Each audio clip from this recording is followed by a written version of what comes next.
joining us right now. He does a tremendous job covering the Eagles for ESPN. Mr. Tim McManus on the Comcast Business Hotline. How you doing today, Tim? Doing very well, Ty. How about yourself? Doing well. So your colleague Adam Schefter was on. I've read some of the things you've been writing. It seems pretty clear, and then please correct me. You're on here to correct me if I'm wrong, that Howie Roseman's plan this offseason is to make sure he shores up the core group and basically go young almost everywhere else. Is it fair to say that appears to be Howie Roseman's plan for this offseason? Yes, 100%. So the core is what it's all about. And the other factor here is cash versus cap, right? So if we just dig down just a little bit, and we've talked about this before, like when I've come in studio with you guys, about one of the reasons why the Eagles are able to field the kind of roster that they do and be so manageable with the cap while other teams are struggling with it is because Jeffrey Lurie puts out cash up front, which allows them, and that's in the form of signing bonuses, which allows them to spread the cap out over a number of years. That's why they're always cap compliant. They have a lot of stars on their roster. They still are able to get it done. And they've been handing out a lot of cash recently. Whether it's Jalen Hurts or A.J. Brown or Saquon Barkley or Devontae Smith, you name it, Landon Dickerson, Jordan Mailata. There's a lot of star-powered players who have been handed a lot of money in recent years. And while Lurie, relative to the rest of the league, is very generous in that respect, there's only so much of it. And right now, I think the fact is that the cash is limited. And so the Eagles can't be going out and just handing it out wherever. They have to be kind of prudent in who they're giving it to because they've given it to so many high-profile players over recent seasons. And so now that they win the Super Bowl, they're resetting, they've given out some of these contracts, they're just in a situation where they're not in a position to be as liberal with their cash spending right now. And so the focus remains, as you saw with, they re-signed Zach Bond, core player. Saquon Barkley, give them some more money, core player. Like, those are the guys that are going to get the money. And if you're not identified as one of those guys, then there's a chance you're not going to be on the roster, or they're going to supplement it with some of the younger players. So yes, that's the general principle that they're working with, and that's the reason why. All right, we talk about supplement with younger players. They don't have enough players right now in that roster to fill out this defense. So where is everybody going to come from? It's a good question. I think that Roseman is going to be looking for, Ricky, guys who are on less expensive deals out there in free agency or by trade. You saw Kenyon Green, as an example, come in. Not that he's a lock to play right guard, but he is on his rookie contract. You see what Jeff Stoutland could do with him. Of course, he came in from Houston as part of that C.J. Gardner-Johnson trade. And then there are some younger players on the roster that you're going to have to bank on, at least to a certain extent. Someone like Jalix Hunt, who flashed pretty well. Big shoes to fill with Josh Sweat, who could have been the Super Bowl MVP. But that's someone you're going to have to bank on. Milt Williams gets the biggest deal in free agency to this point. How about that?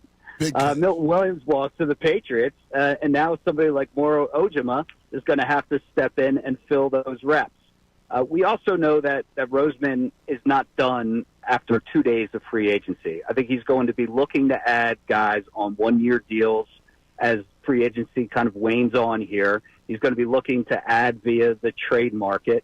And, of course, the draft is going to be a big part of this. So they have 8 draft picks coming up in April. Right now they're projected to have 8 in 2026. But if you look at those comp picks that are coming in as well, they might have just 8 picks in 2026 in the first 4 rounds alone. So that's going to be a big part of the blueprint, is trying to hit on some of those draft picks and having a high volume to try to do that. Following up on that, Tim, our only concerns actually is people were starting to leave. We weren't concerned about Sweat necessarily because we expected it.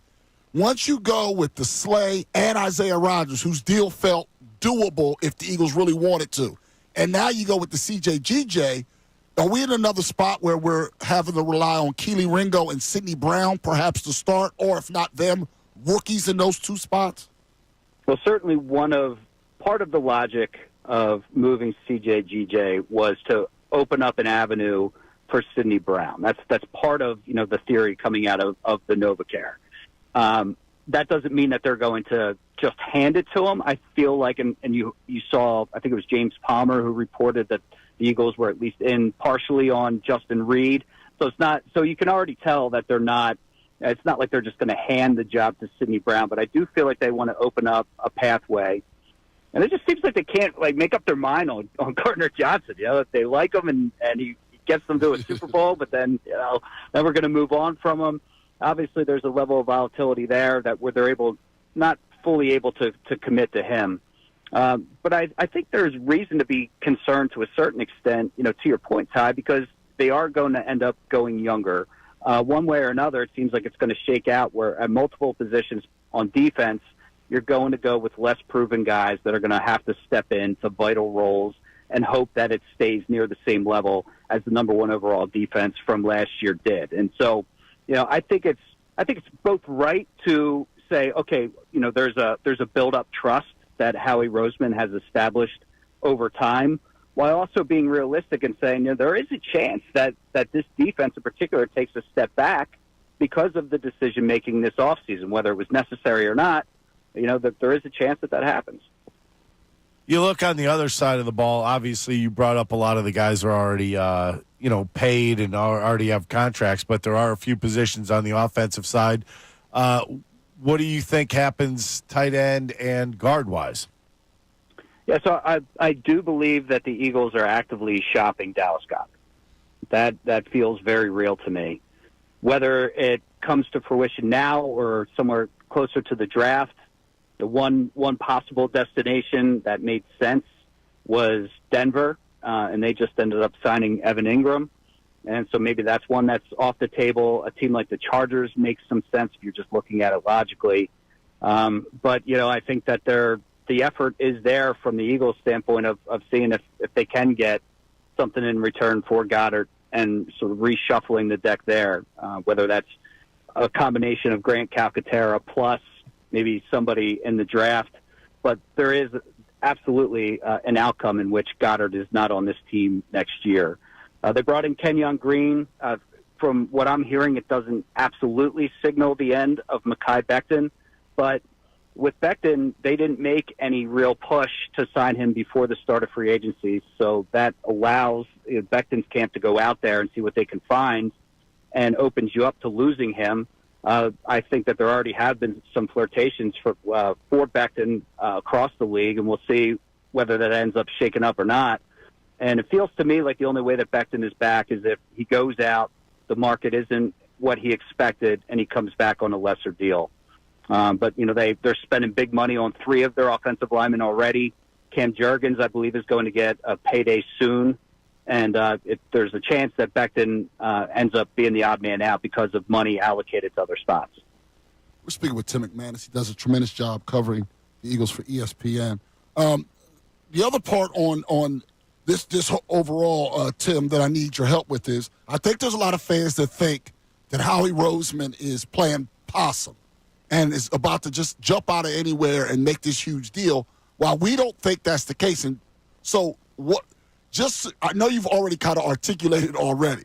Could you please once again articulate how you think the rest of the offseason is going to go between now and, let's say, the start of minicamp? Because there are still going to be people going, no. Howie's getting ready to trade for Trey Hendrickson. He's going to give him a long-term deal, and boom. Do you think that this is what we're seeing is what we're getting, or do you still think there's a chance that something crazy comes up? I'm asking because we've been getting for the last 2.5 hours text messages saying so. Yeah, well, I feel like Eagles fans have come to expect Roseman to come up with a big splash. It doesn't really feel like they're in that position right now. It goes back to the term that you used right out of the gate, is the core players. That's the focus. Much of the star power is already on the team, and if you look at the amount of star power that they have, it's pretty good compared to the rest of the NFL. So if there were a scenario to come up where the Eagles feel like, you know what, we don't have a lot of cash, but, man, we got to use it on this player that would be like a core star player for you for years to come, then maybe they go and they find the money. Right now, they're not spending that money frivolously. They're not using it on guys that maybe we're okay with, or maybe we're good with. If it's like a slam dunk deal that could be done, that they bring in another like star core player, then that's where I could see a scenario that Howie will find a way to make it happen. But barring that, it seems like it's mostly a maintenance off season where they're going to take care of their core guys and they're going to supplement and try to build up. And that seems to be the trajectory right now. How close are they to the top of the cap? Does anybody even really know? Well, I mean, yeah, there are numbers out there. It's been hovering around $20 million from what I've seen. So they still have money to burn. They're just not spending it.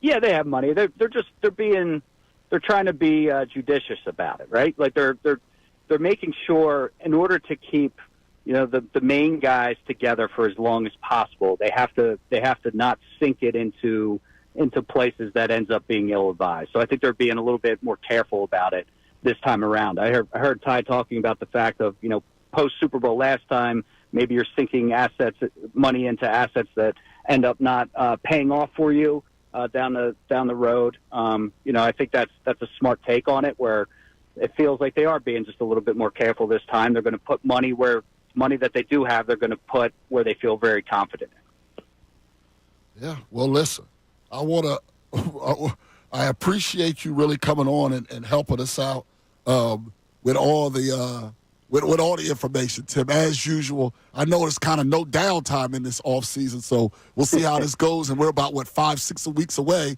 from the draft, so appreciate it, man. It just keeps on rolling. It's good to talk with you guys. I'm sure we'll be talking soon. Yeah, I'll text you about the other stuff. All right, sounds good. All right, that's Tim McManus on the Comcast Business Hotline. Thanks so much, everybody, for watching. Really appreciate it. If you want more of this content, make sure you like and subscribe. And you can do that kind of over here if you want more of the best show ever.